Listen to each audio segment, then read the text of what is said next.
when you were biking around the world, what was your interest in the blue zones already present, or was No. doing this journey something that like set the stage for you to be like, huh, there's different lifestyles around the planet. Why are you guys doing well and you guys not doing well? Did sort of some of the thought process start while biking? Well, I'm, like you're a diabetes activist and healthcare practitioner. My sort of ikigai, my purpose is explore. I like to go out in the world and discover useful things and bring them back. And the earliest iterations for me was taking off on bicycles. And I was always a writer. I was writing for the Chicago Tribune and the Minneapolis Star and Tribune and Outside Magazine. And I wrote books about these experiences as a way to explore and sort of share it. 15 expeditions later, in 1999, we were doing an expedition in Okinawa. I was doing more interactive scientific expeditions at the time called quests. And we stumbled across this really interesting mystery of why this southeastern island, it was experiencing the lowest rate of disability-free life expectancy. So in other words, they were living the longest, healthiest lives. And I had learned from my editor at National Geographic that, while biking across continents are nice and they're good youthful adventures, if you want to get in the realm of real expeditions that matter, they need to add to the body of knowledge or illuminate the human condition or educate. And the idea of finding places where people live the longest and then reverse engineering what they do in such a way that people can put those lessons to work in their lives, that is I think, in a way, the consummate manifestation of what explorers ought to be doing these days. For sure. Yeah, no, I mean, I fully agree with you because, in this day and age, unfortunately, people have, I want to say, become victim to a corrupt food system and then also eaten themselves into an advanced state of chronic disease. Now, there's more chronic disease on this planet than there has ever been, in the entire human history. So it's interesting that you have a chance to be able to witness that firsthand and then take what you've learned and translate that so that people can say, oh, wait a minute, there's actually some very simple techniques here that I can use to promote longevity. And this idea of living longer by making decisions today is something that very few people are really talking about. And that's one of the reasons why we love talking about blue zones as a concept, because it's a concept, but it's also a set of practices that can actually truly change people's lives and actually turn them into the healthiest versions of themselves. So my question for you is, you've been to the blue zone so many times. You've written many books about the blue zones. And in order to create the Blue Zones cookbook, correct me if I'm wrong, but you went back to the Blue Zones to research this book and learn about what recipes people in the Blue Zones are actually making. So why did you decide to return? Well, to your point about the food system, you called it a corrupt food system. I actually find it useful to think of it as, or to frame it as, we've just over-innovated. We have to remember that until about 1970, there weren't enough calories necessary to feed Americans. And it was innovation, it was business innovation that created a system, a distribution system, an agricultural system, first of all, to feed enough people. The problem is now we've just over-innovated. And now we have, we need maybe 2,500 calories a day to live a decent life, but there's over 4,000 calories per person per day for everybody in America. We've just produced too many. And it's not, I don't like to think of corporations as being evil or corrupt. They've just done too good a job at innovation and enterprise. And now the challenge for everybody is to innovate in a way where people can eat healthier mindlessly. The core tenet of Blue Zones is if you try to change your behavior, with the exception of you two guys and a few other highly disciplined and enlightened individuals, you're going to fail with most Americans. diets don't work, exercise programs don't work. In blue zones, they have no greater individual responsibility for their health than we Americans do. They just live in an environment where fruits and vegetables and beans and nuts and tubers are the cheapest, most accessible, and most delicious food.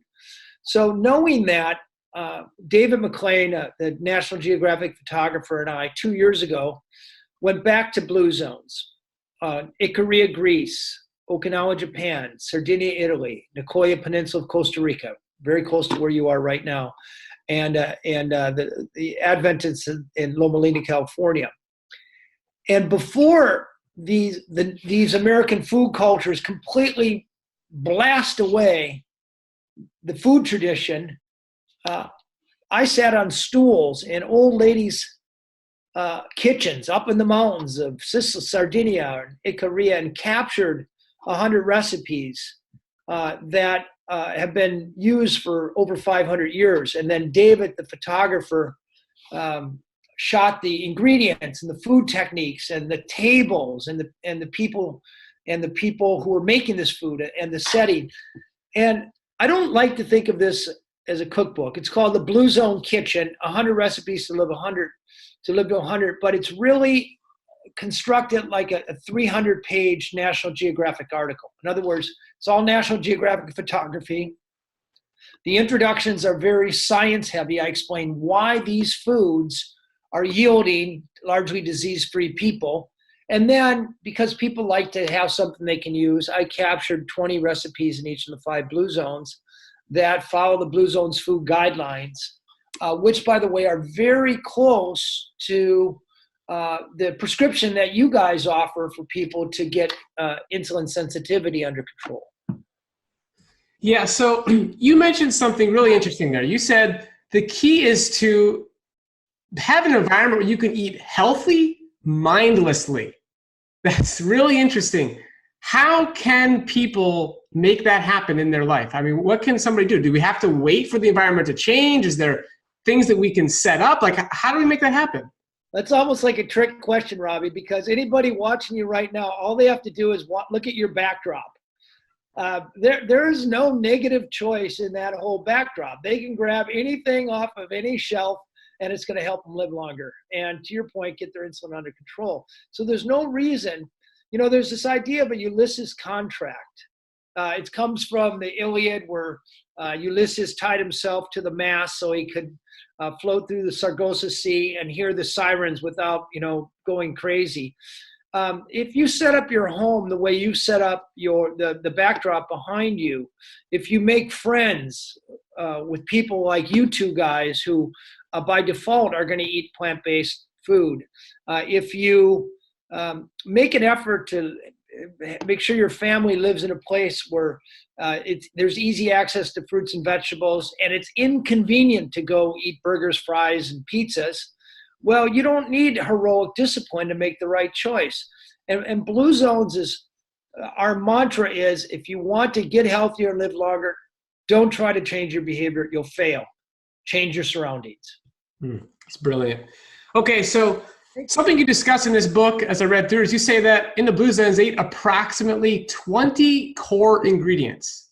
And so can you give us insight into what are the most common ingredients across the Blue Zones? In alphabetical order, please. All right. Beans, greens, nuts, tubers, and whole grains. And I'm using the W. So there, I had to do it in real. So those 5.